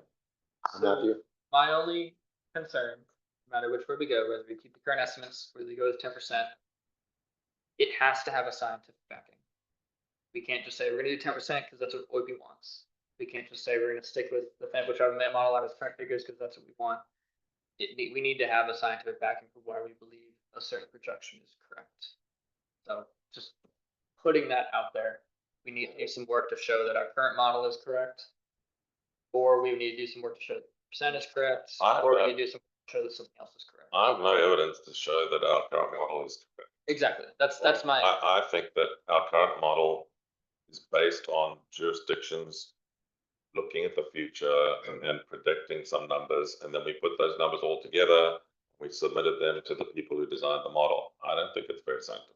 So the projections, both Weldon Cooper and our model, fall in within historical trend line data on either ends. Weldon Cooper's on the more conservative area. Our model is probably slightly over half on maybe an optimistic side. It's within that kind of cone of plausibility. I can't say you're definitely out, you're definitely in. They're both basically sandwiching in between historical population growth since then. Matthew? I guess when I say scientific backing, also, this is something Stafford's gonna be doing this summer, but looking at existing approved building permits and existing approved zoning and how many units can be built out without any zoning changes, seeing where those figures go. That'll be pretty enlightening on what's gonna be there by 2030. My understanding is that for the two counties, their building permit Yes. rate of approval has slowed since COVID. Since 2023, 2024. So if that is an indication of population growth, then the population growth is slowing in both jurisdictions. That's just an indicator of what the market conditions are. You can still have population growth without increasing households just because you're gonna have a higher number of people with per household. It happens in jurisdictions without. True, but builders don't build property if nobody wants them. I was saying with Spotsylvania, there's between 11,000, 12,000, there's the units for residential that have been approved and not built. I'll say, when you look at that, that's gonna be within the next 10 years, so when you look at that, that could be like an additional 25 to 30,000 population just with that. Pennsylvania with a number of 3.1 something people per household, that's over 6,000. The one wrinkle which it would correct, if we do this change for Spotsylvania, it will correct the ratio of jobs to population. Because what you're seeing now in the model is that the Spotsylvania portion of the model predicts a much higher growth in population than it predicts a growth in jobs. So it's starting to breach outside its historical patterns. Whereas if we reduce the population as the number there proposes, the ratio of population to jobs heads back towards the normal range of what it was. Because we're having much higher population growth predicted by the model than we are seeing jobs growth predicted by the model, which doesn't make a lot of sense. It can deviate, but you shouldn't see. Well, it's deviating only in one. It's deviating only in one direction, and it's deviating quite severely, and that doesn't look right. So I guess the other question is like, why now? Like, why is this issue coming up? Because when we showed maps of the travel demand model to the policy committee insisted on writing a letter to the secretary, which we didn't recommend, but anyway, the policy committee makes those decisions. We sent the letter to the secretary, and for once, the secretary actually replied with a letter which said, there's nothing wrong with future congestion, it's just reflecting your future population. And please have a meeting with those people that John is talking about and discuss the model numbers, because we think that might benefit from having this discussion. So we had the discussion, and to cut a very long story short, they said, well, the thing that's wrong in your model, or that's not working in your model, is that you exceed our normal standards for what's acceptable for population growth. And in the case of Stafford, also for jobs growth. You are exceeding every other MPO by a vastly significant margin. And so you're standing out like a sore thumb, and it looks ridiculous. And when we look at past trends and look at the future, it seems like you're just predicting more than what is realistically expected. And it's going to get you in trouble in future rounds of smart scale. So we recommend that you modify those three numbers that we just put to you. So the investigation was caused by the policy committee writing a letter to the secretary. That's what caused all of this. However, what we didn't know, and what we now know, is that they are letting us know that they would have likely in future rounds of smart scale screened out our projects because the model is not giving realistic outputs in the view of VDOT/WIPI.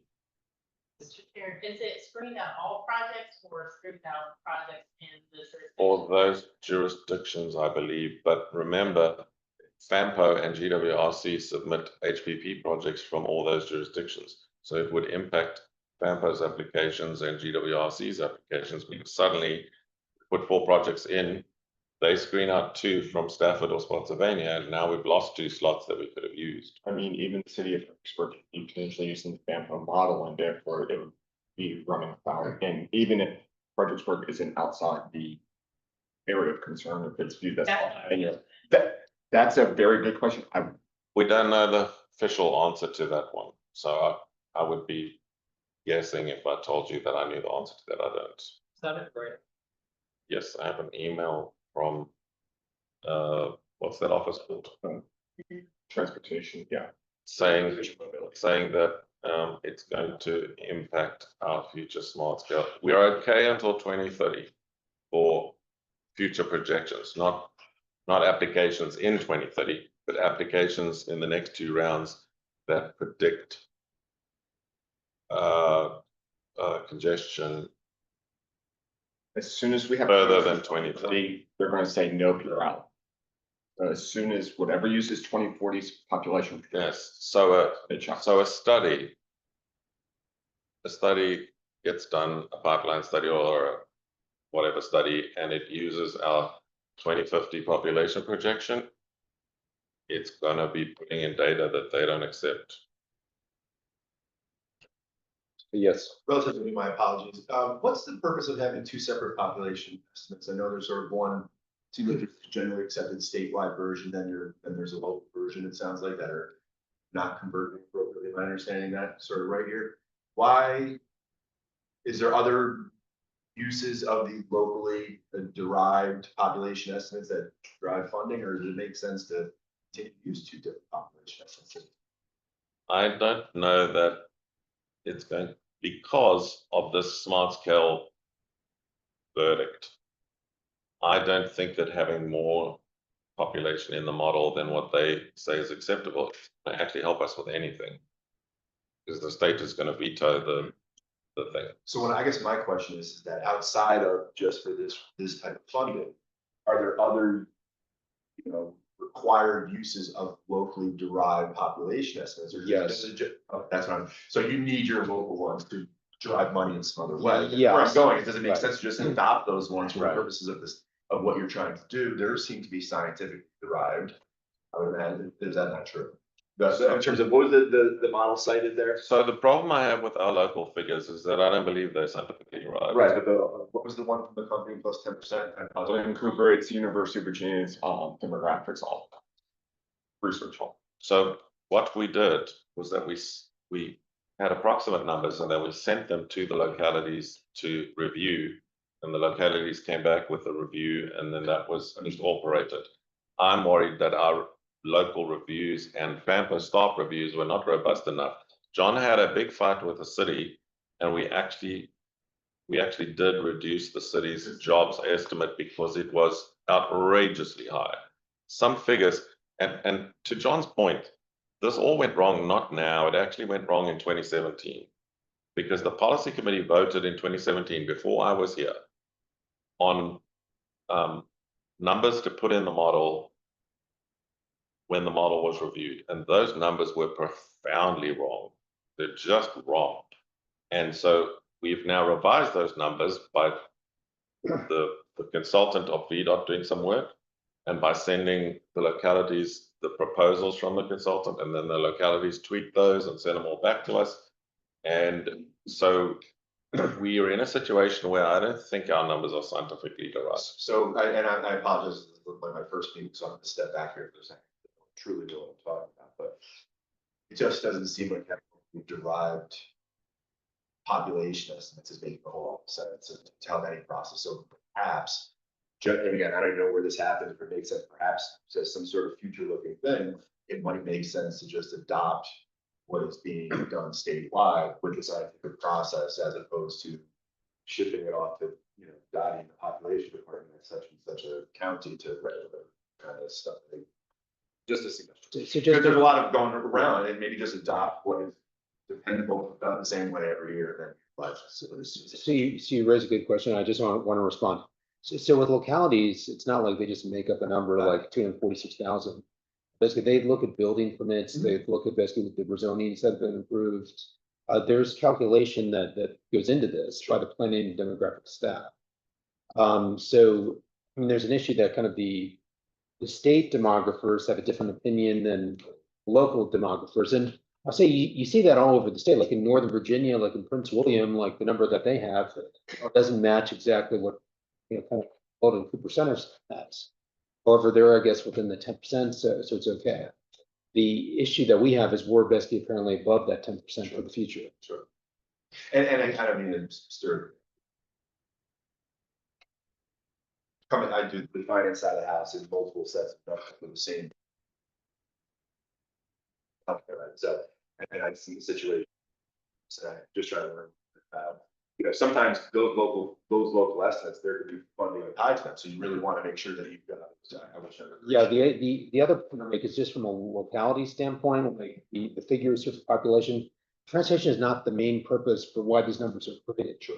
The main purpose is the comprehensive plan, just, demographics, just providing county services, and other reasons. So, we probably don't have the ability to go to the county, let's say for Spotsylvania, say like, we think 206,000 is too high. I think it should be 200,000. We don't have to ask the jurisdictions to change any of the work that they're doing on anything that they're working on.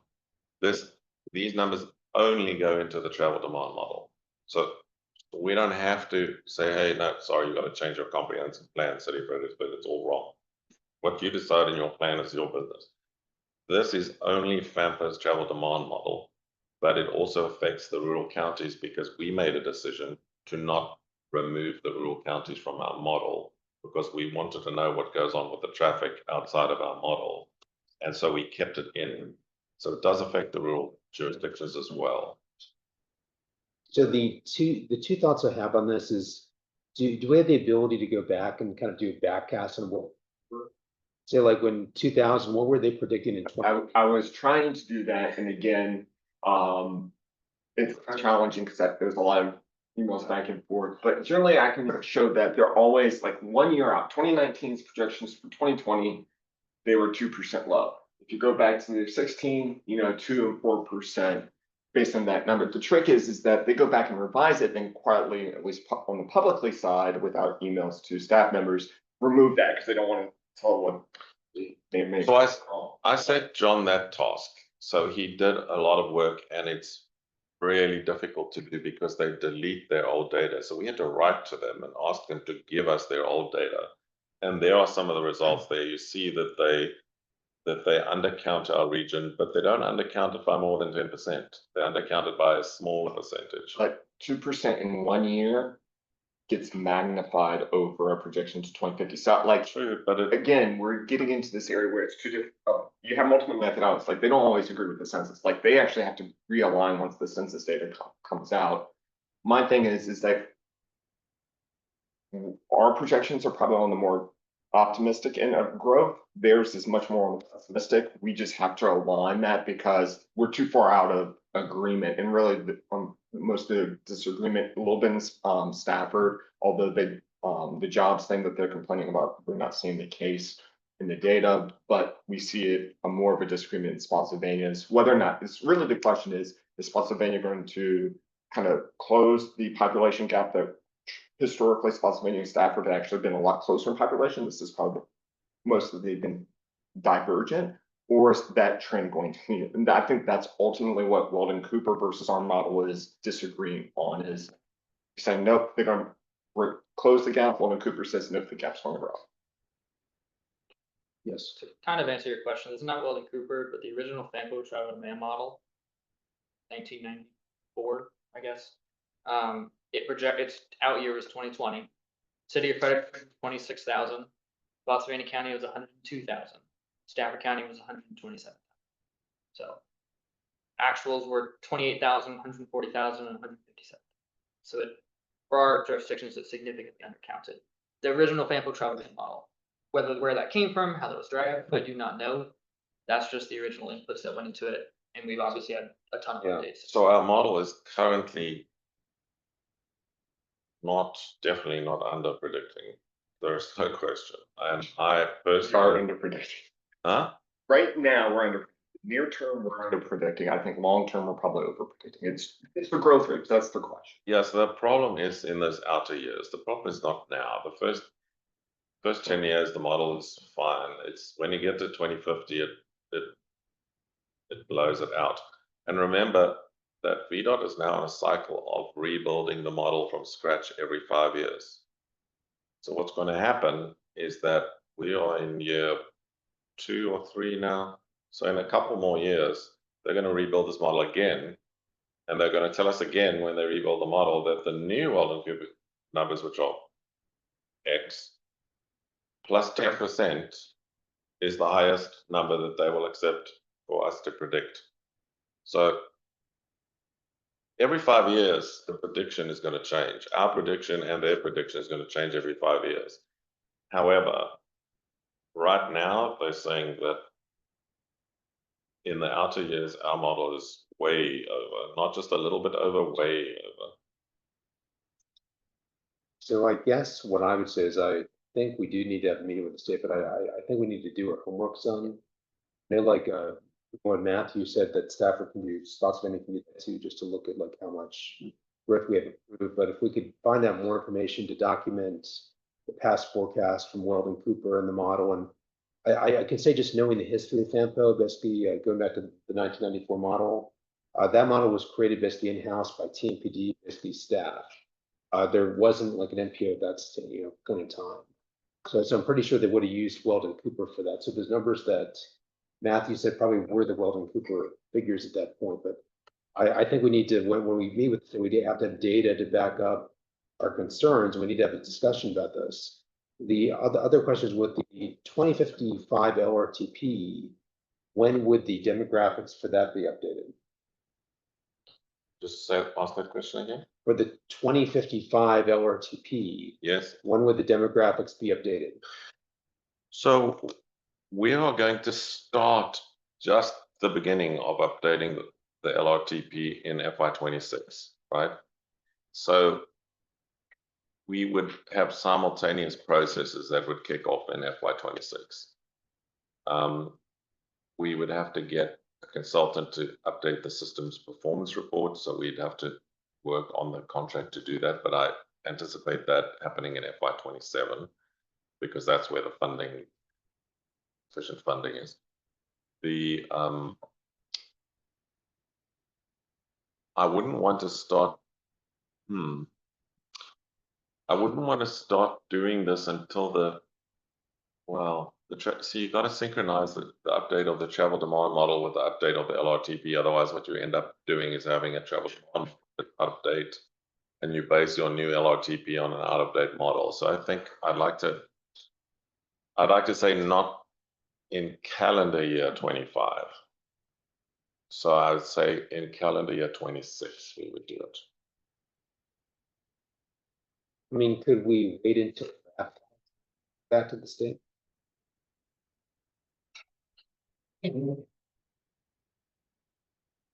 For the purposes of smart scale, be careful that I say something that is based on a lack of information.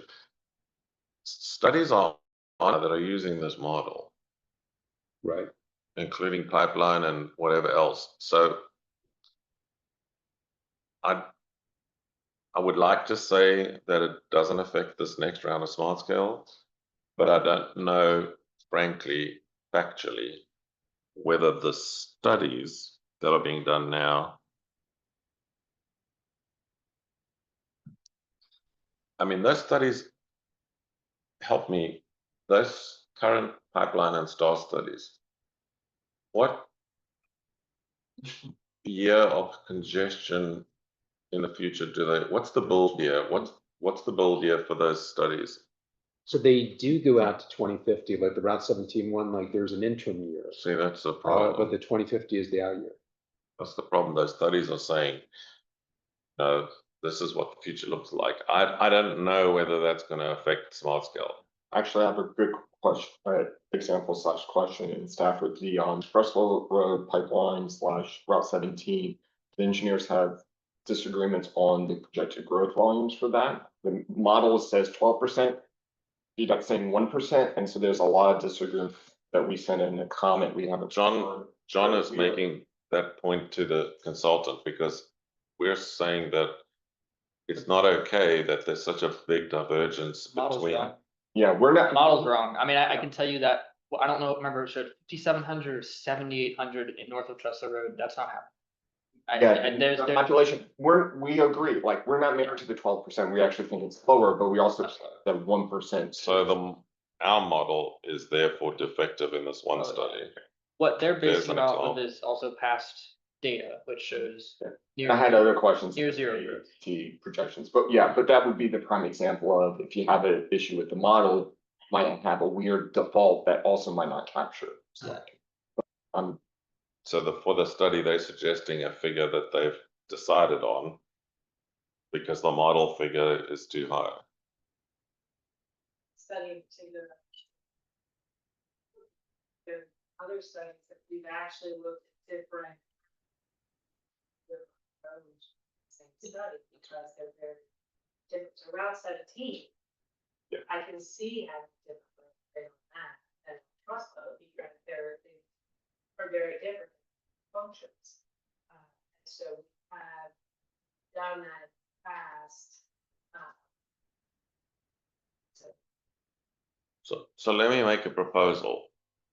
Can we ask the localities to look at the numbers that we proposed here?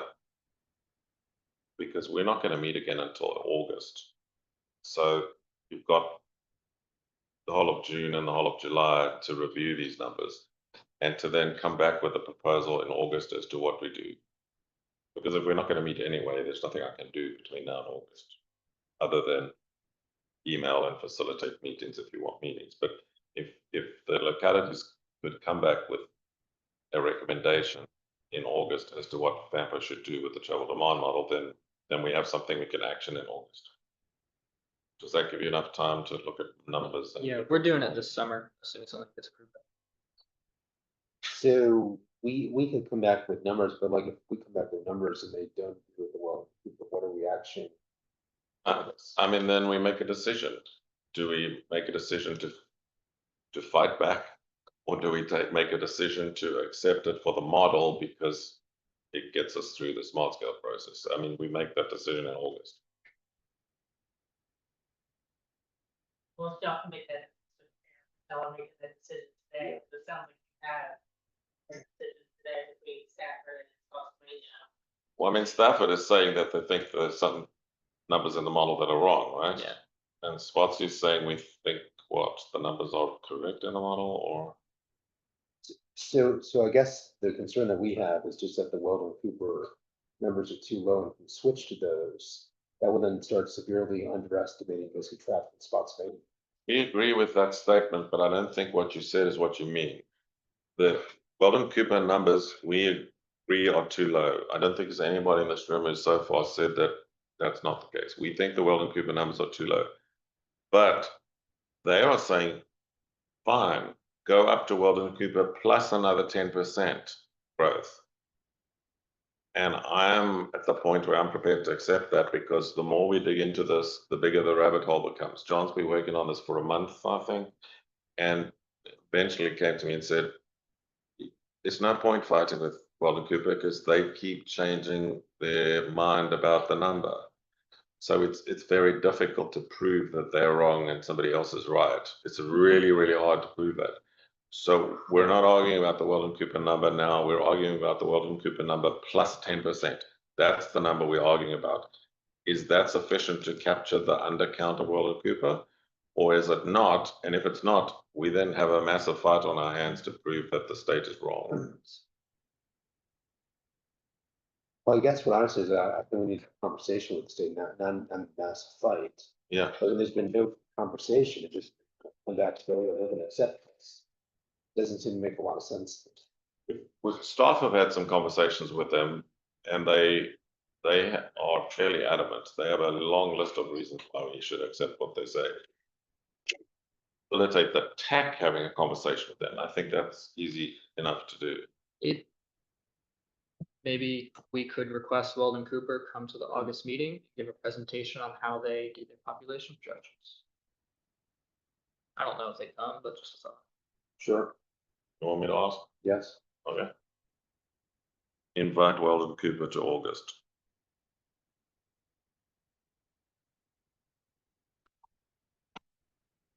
And by then you guys will have looked at your numbers so that you have some questions to ask them. Right. Yeah, nothing complete, but we'll be able to. What's that? Not just the numbers, we need the methodology. It's population projections. Because that's going to be the first question that Walden Cooper asks, From whom? the counties. So the counties must tell us how they got to that number. Yes. Okay, It's more important than the number itself. okay.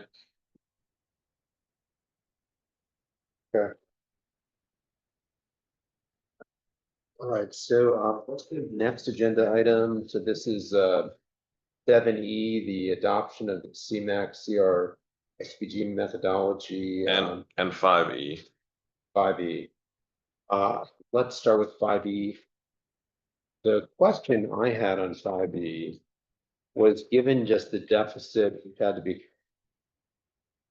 FY31 fund. How much funding do you think we have left? Still got it all the way down, it should be in the balance, it's up 3.5 million, I think. You want to on that table? So we had to use roughly about a third of it to kind of cover deficits. The 2 million. 2 million out of 5.5 billion. So, So we anticipate then getting in March another 5 and a bit million to add to the 3.5 million that we have parked. So that takes us to 9 million, probably. 8 million, I'll say 8 million. Well, Available for projects. those numbers is plus a bit, so it's more than 8 million. So, okay, let's split the difference. Let's say something like 8.5 million. We hope to have by March to allocate to projects okay, across all the different funding mechanisms. Bearing in mind that there's a new budget, the big, what's it called? The big bad, beautiful, Big bad. whatever bill.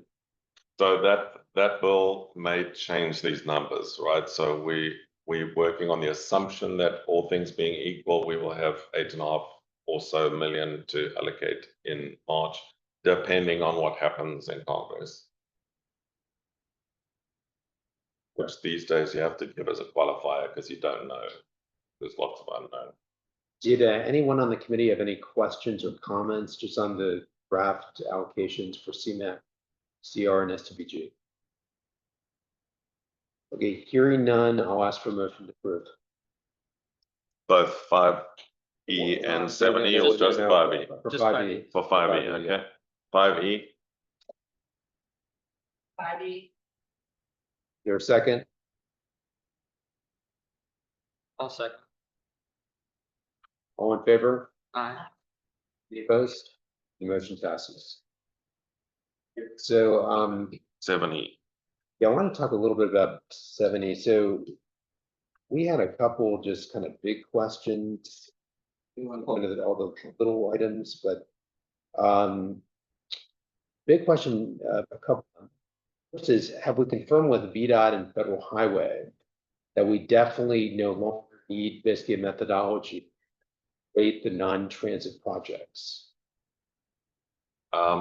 No, this methodology still includes a methodology to score the transit projects.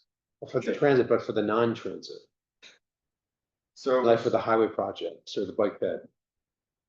so according to the feedback that we've gotten, the division, the percentage by population is acceptable, but you still have to submit a project that meets the requirements that's screened in. And then depending on how how y'all come to decide to request funding, we can allocate based on that amount, as long as it's within the percentage that we allocated per jurisdiction. So it's still a screening and a process and a methodology. It's just not a score base that's competitive across the jurisdictions. Federal Highways are a member of the TAC, so I don't know if their member is online. Okay, not online. They have been following this whole process, and the city was unhappy with our the policy committee's final decision, and reached out to the state to ask for clarification on whether it's acceptable to use population as the mechanism to make the division after the project has already met the CMAQ criteria and the STDV criteria. And the state responded that they are not going to take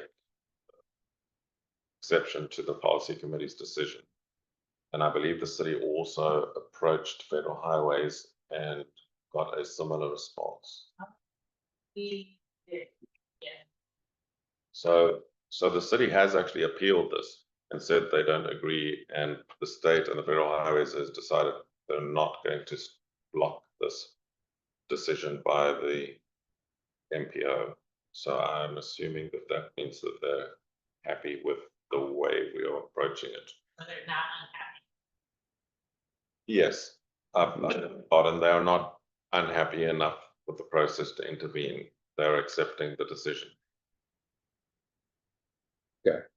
The other kind of major question we had is with combining the CMAQ and the CR and the STBG together, basically they're not interchangeable funding sources. And that was one of the reasons why they were separate before. And I guess I understand that things can be streamlined, but why do we still need to have like one combined kind of document for both?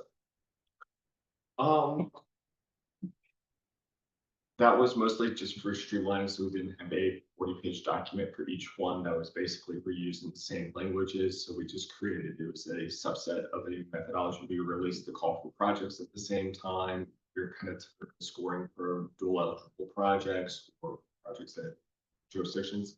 So rather than trying to make sure that one document was always in the other one, STBG always mirrored CMAQ, to just go ahead and roll it in with the screening process. So you would actually have both items for like screening in for CMAQ and then STBG. So you're not trying to look at it at two different locations. That was the only reason for it, is because without the need for the scoring, which was actually where the majority of deviation occurred, that those tables are now non-existent. And so the reason for keeping it separate was removed. So you're saying that by deleting all of the scoring sections, they actually look almost the same now? Very close. I mean, the screening is probably still a little bit different, but now you have it side by side, the same documents. We're not having to update both. So the language is derivative for one versus the other anyway. So I guess the other, I guess, follow-up question to that is basically if there was additional CMAQ and CR funding, let's just say there's additional 1 million. Does this methodology, as you understand it, like allow staff to convert that $1 million into STBG? I mean, if there's donor, like as I go through the allocation tables, anytime that I can swap funds for STBG, I always try to free up that, just because it's a little, yes, that is actually within the methodology. That actually in both documents, it is just so that we don't have a situation where one document has a not in a location that another one doesn't have, and therefore the methodologies conflict, and keeping it in a one document item is just simple. And I'll say, just to clarify, like we're not necessarily against having some flexibility with swapping the funding source. Concerned that a couple of years ago when there was that extra CMAQ and CR funding, basically that funding was swapped out to make a bunch of STBG funding. Then it was used to do this major river crossing study, which our county was just strongly against. We felt like it wasn't following the proper process, and we don't want another methodology created that would allow that to happen again. So the methodology, I assume, has, if I recall, has got a very clear process now about how studies can be adopted and approved. And I think for any funding for a study, the policy committee has to be involved in the process, and I think even twice involved in the process. So it's not, staff can't make any Staff didn't allocations. make any allocations last time. It's also. Policy committee made the decision. The same thing that would happen this time. Ultimately, the policy committee could decide to do ultimately what it wants. This is almost getting to the start of the process. This isn't the end process. This does not bind in the policy committee for deciding that's going to put all of its money on. That's understood. So actually, that would be actually an instance where you're having two different documents, because CMAC did not have a clear definition one direction or another, but STBG did have the language that said, it can, family can request funds, STBG funds. So, and even within the swap case, that's not necessarily a requirement in this document, so.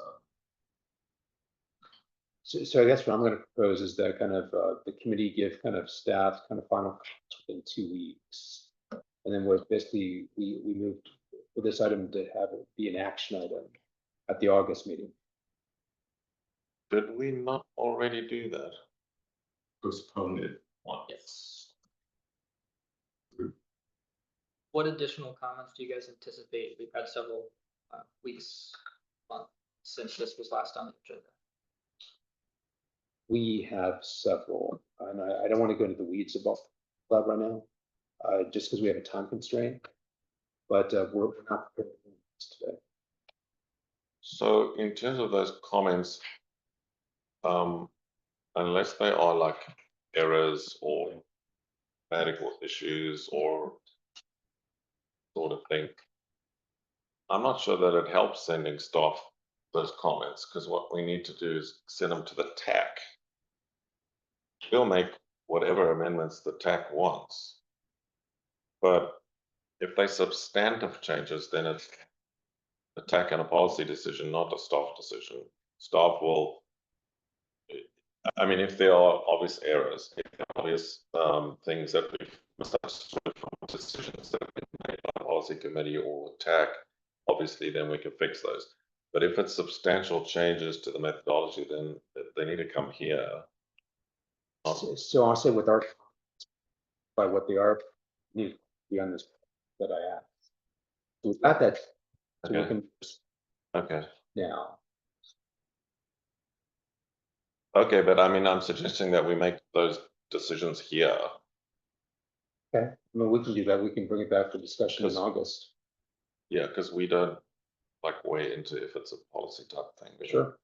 Just, I mean, I just give you my verbal opinion and then I stay out of it, because then you all have to recommend to the policy. I mean, we're open to having a special meeting on this if it'd be helpful with the schedule.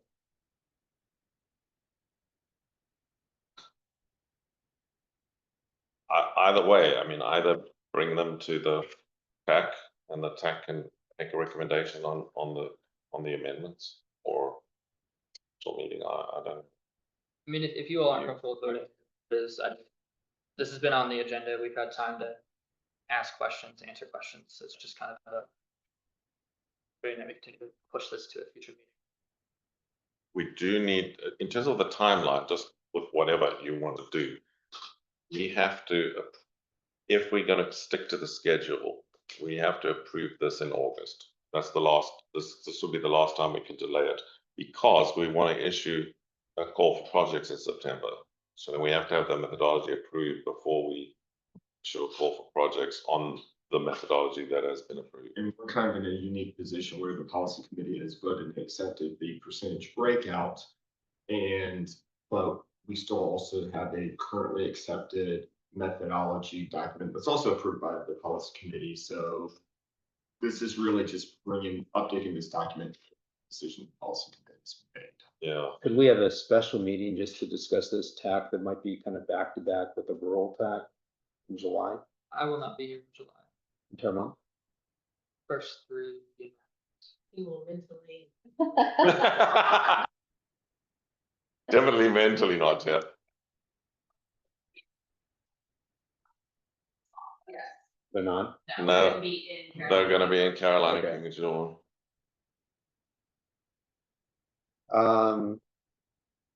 I mean, we can take TAC recommended changes at the August meeting and then send that document with those changes to the policy committee in August. We can do that.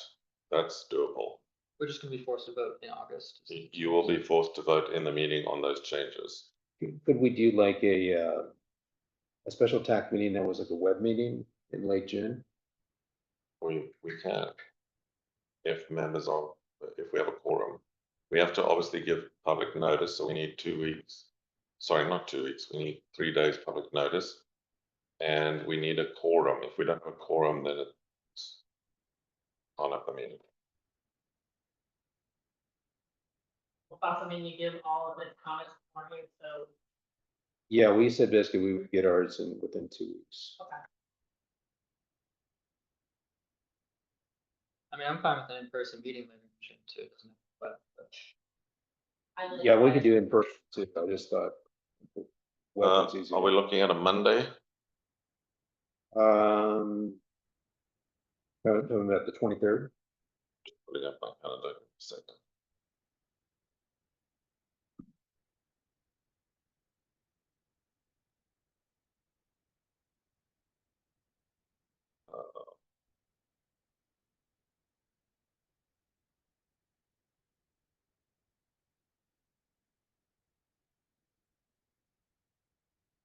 So I can't do the 23rd because the Vampo annual meeting, which they have person in Richmond. So I need to travel to Richmond. They only meet in person once a year, and that's the one time in the year when they meet. Actually, you're not gonna have staff for the 18th to get the agendas out. I mean, because budget. I'm gonna be out. It's gonna be out. Carrie's gonna be out. Monday the 30th, I'd forgotten when staff leave is. Anybody around Monday the 30th, which means we have to get the agenda out on Wednesday the 25th. It's a one issue agenda. You'll have at least me. So you'll be here on the 25th. And the 30th, will you be here? So we could do the 30th. and we don't have to Of vote on June. anything that day. I'm perfectly happy just having a discussion. I just don't want to get to the August meeting having that discussion. I'd rather get to the August meeting, already had the discussion, having the final version. No, the idea is to have consensus on basically this meeting in June, and they can make the changes for the August meeting. And I guess would it be helpful to find something for the week of the 16th? Like the 16th and 17th? I think staff may be out. So you think the 30th is the best day? 30th, I think we'll have staff support. Okay, good for the 30th. 9:30? Yeah. 9:30 on the 30th. Is the venue available? Can someone just check the conference room here? Okay, so we can do Monday the 30th at 9:30. Do you want to do in person or online? Why don't we do in person? Okay. Eugene, if you'll just make that adjustment to the website as well, so that the public know that we're having a meeting. Do we need to take an action on this? We can just do it. I don't think we need it. Don't need But, action. well, actually, hang on. We do need a quorum, so we do need members to say whether they are available and will come to the meeting, because if there's only 2 of us, it's Right. not a legal meeting. So you do need a quorum. So members, I would say let's do a vote Okay. to make sure that people, when they vote, say that yes, I vote yes, and I am able to be at the meeting. Because if that's not enough people, then that's not going to work. Okay, so the motion is basically to have a special TAC meeting to talk about the one item, basically on June 30th, 9:30 a.m. Basically, if you vote in favor of it, you also indicate that basically you or a representative from your agency will be able to attend. Is there a motion in favor of this? Motion. Second? Second, okay. All in favor? Aye. Any opposed? Opposed. Can't make it okay. All right. No, it is a holiday. Yep.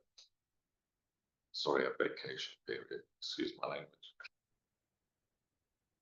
Okay. All right, so we're gonna move on to 7F. election laws. Remember, this is governed for new members. This is governed by jurisdictions, and there is a rotation system in place, so it's not just a random thing. So the city of Fredericksburg now take the chair of FAMPO Technical Advisory Committee. Stafford will have the first vice chair, and Spotsylvania will be the second vice chair. And so jurisdictions make the nominations, and then you all need to vote to accept those nominations. So I'll say basically for Spotsylvania, we're not planning to make any changes with our staff representation on staff. Stafford as well. So can I please get a nomination for the FAMPO TAC chair? All the time, you're supposed to. All right, accept the nomination. Handle that. Can we please get a nomination for Stafford for the senior vice chair? So I'll make a motion that basically it's Matthew Lehane as the first vice chair. Do you accept I the accept, nomination? yes. Can we get a nomination from Spotsylvania? Yes, from Spotsylvania for the second vice chair. Please? Nominate Paul Anello for the second question. I accept. Okay, so then, Mr. Chair, if you put it to the vote, that those will be our new office bearers from 1 July. So can I get a motion basically to approve those 3 officers for the next fiscal year? Is there a second? All in favor? Aye. Any opposed? Motion passes. Thank you, Mr. Chair. All right, so that brings us to 7G. The 7G is the vote of thanks. We traditionally have invited the senior vice chair to have the vote of thanks. So I'm going to look at Ms. Jamie Jackson. Presentation for Paul. This is to certify that Paul Mello served as chair of the Fredericksburg Area Metropolitan Planning Organization Technical Advisory Committee TAC for July 2024 through July 2025. If you decide you want to be supreme leader, want to continue on with this political climate, it's okay to continue beyond your. Thank you, Paul. I have a lot of confidence in it. If I may piggyback on that, my personal thanks and the thanks of the FAMPO staff to Chair Anello for the year. We've worked well together. You've directed the meetings very well. We really appreciate the effort that you put in. You're welcome, and pleasure to work with you all. Thank you very much. Last quick announcement, if you allow me to cheat. It's John Rideout's birthday today, and we have a lovely birthday card to give him. Congratulations. Happy birthday. Things don't work. I'm taking the afternoon off. Hey. I'm like, hey, let's hurry up. Hey. Okay, so we do have a couple of correspondence items. And I'll just say basically with regards to the smart scale item, which I had asked about the second bullet, I do understand the detail. Unless someone else has a question, yeah. So the first one, it's from Congressman Vintman's office requesting stakeholder input. I had emailed all of you, except maybe 1 or 2 new folks, to say that we are out of time for the TAC to actually discuss it and make a recommendation, which was my hope. My hope was that we would come together and say, this is what our recommendation is. So I wrote to you all and said, if you would send in your own recommendations, that would be great. I sent in just a personal one. So there's nothing more we can really do about this item because their date for accepting recommendations is closed. We got advice after the fact to say that there's a deadline. So just letting you know, but I think for the TAC to just note, there is a surface transportation reauthorization bill currently being worked on by members of Congress. This is the thing that will replace the Infrastructure and Jobs Act whenever it is approved, and we don't know when that will be. I believe they were aiming for October, but Linda reminded me that the current Infrastructure and Jobs Act actually only expires next October. So they do have an extra year that they could take to actually approve a reauthorization bill. But that is important because every single one of our transportation funding streams comes through that bill. Congress puts it in the annual appropriations bill, but it has to have the reauthorization bill behind the scenes, which reauthorizes for 5 years at a time. And then each year, Congress takes a portion of that and based on tax income and how much money they have available, they then authorize it for 1 year. So it is an important bill. And then CTV, Carrie. Right, so I'm very quick. Back and forth. So this was originally to answer a question that has not been. So I'm quick. Last week, there was a CPP meeting and they gave the scenario on some projects. That meant that some of our districts, they've got a couple of extra projects. Next slide. And this was simply because in district grant program, they had some remaining dollars that were not allocated in step one. Richmond in particular had $23 million remaining. So in step three there, they allocated. So there are detailed changes. They got a couple of extra projects totaling 21.8 million, split down there. Okay, next slide.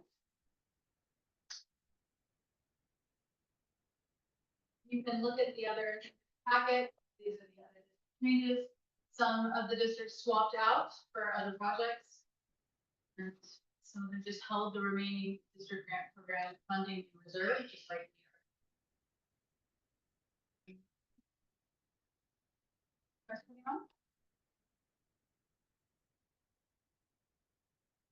Great summary. Thank you very much. Right, so that brings us to agency reports. Is there anything anyone would like to report?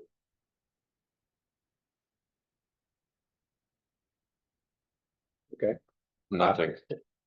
Hearing nothing, basically ask for a motion to adjourn. Until the next meeting. Second, on favor? Aye. Thank you. The motion Thanks, Bassan. passes.